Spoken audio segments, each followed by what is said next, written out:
In 2009, Pune was a city defined by its rapid modernization. It was here that 21-year-old Neha and her husband, Shivam, began their marriage, a match that, on the surface, appeared to be the perfect union of two well-connected families. But shortly after the engagement, Neha's temperament shifted. She began experiencing inexplicable mood swings, falling into long periods of sitting and weeping for no apparent reason. Then, the anomalies turned physical. While cooking one afternoon, the center of her palm suffered a severe burn, though the rest of her hand remained completely unmarked. By November 2009, the situation reached a breaking point. Neha retreated to her bedroom and locked the door. When the family finally forced their way inside after hours of silence, they found her body hanging from the ceiling fan. This diagram reveals a glaring spatial contradiction at the scene. The ceiling fan was positioned at a height that would allow a person's feet to rest firmly on the bed. Without a stool or any launch point to create a drop, asphyxiation would have required a conscious, sustained effort to keep the legs folded. Near her wrists and on her neck, investigators found a second anomaly: fresh, deep human bite marks. The physical evidence, the height of the fan, the absence of a stool, and the unexplained wounds directly challenged the mechanics of a standard suicide. It suggested that Neha's death was not a simple psychological break, but a sequence of events that defied standard logic.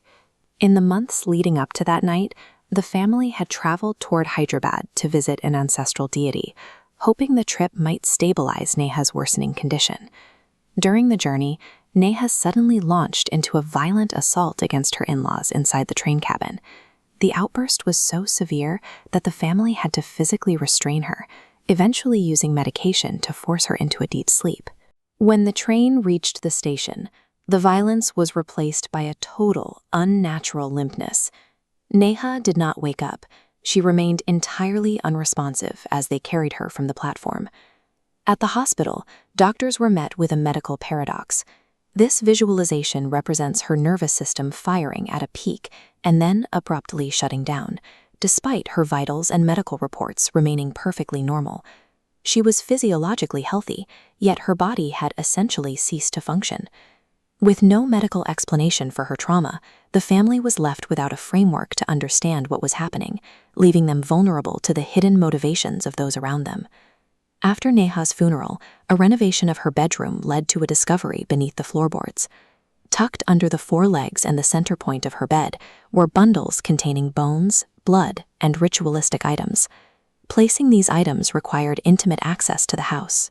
Suspicion fell on Shivam's own relatives, an impoverished branch of the family, forcefully evicted from the Pune property to make room for the couple. A second group held a different motive. In 1990, an aunt in the family had died, officially by a freak accident involving her own necklace, though her maternal relatives always maintained she was murdered. They spent nearly 20 years quietly waiting in the shadows for an opportunity to strike back at the patriarchs. This diagram illustrates the convergence of these two factions.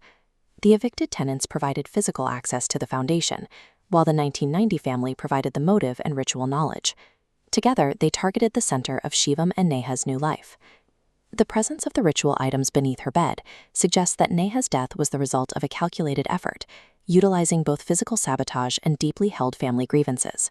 During a previous incident at a temple, Neha had entered a trance-like state and began speaking in a voice that was not her own. The identity of the speaker, however, was not the victim from the 1990 case. Instead, the voice belonged to a third aunt who burned to death in the year 2000.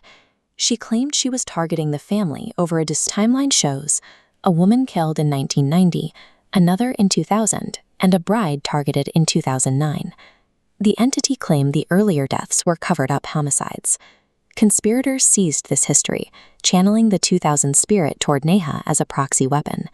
The curse manifested as the sudden eruption of decades of unpunished domestic violence, finally breaking through the family's carefully maintained reputation.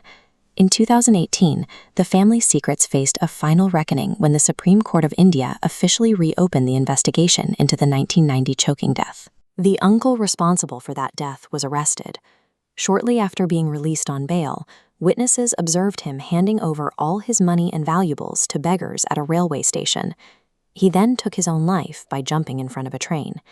He left a letter with a specific, frantic demand that no one from the family should touch or handle his body.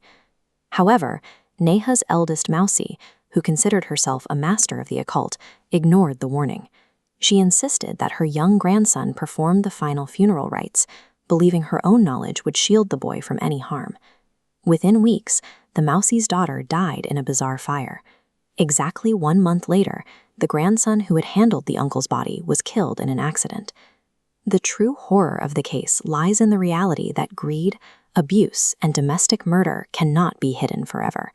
When such trauma is suppressed to protect a lineage, it festers into a poison that eventually destroys the family from within.